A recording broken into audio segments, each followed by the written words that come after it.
पियवा जाले काला कातावा त खूब रोइले। पियवा जाले काला कातावा त खूब रोइले। खूब रोइले हो सुसु के रोइले।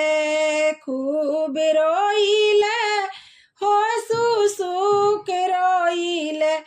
मनवा पड़ले बलमुजी त खूब रोइले।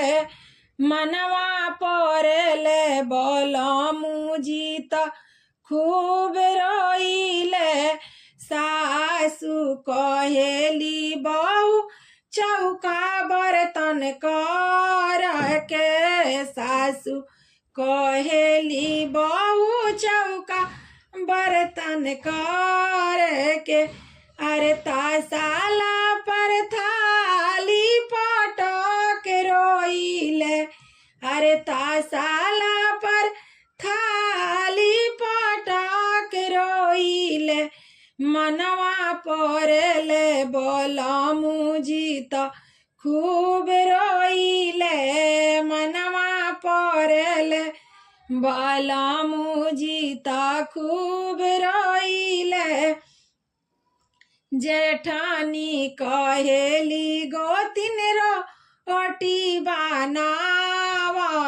जेठानी कहेली गोतिन रोटी बनावा।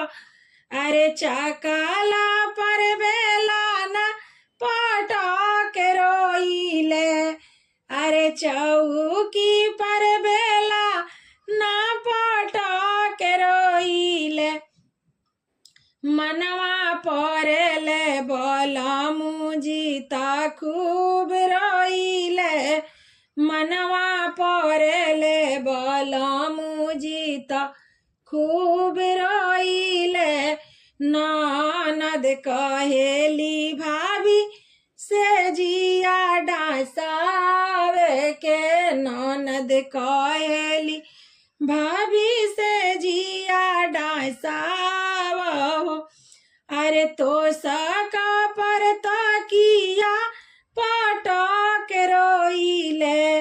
अरे तो सका पर तकिया पटक रोइले। मनवा पड़ले बलमुजी त खूब रोइले। मनवा पड़ले बलमुजी त खूब रोइले। पियवा जाले काला कातावा त खूब रोइले। पियवा जाले परदेसावा त खूब रोइले। खूब रोइले हो सुसु के रोइले। खूब रोइले हो सुसु के रोइले। मनवा पड़ले बलमुजी त खूब रोइले। मनवा पड़ले बलमुजी त खूब रोइले।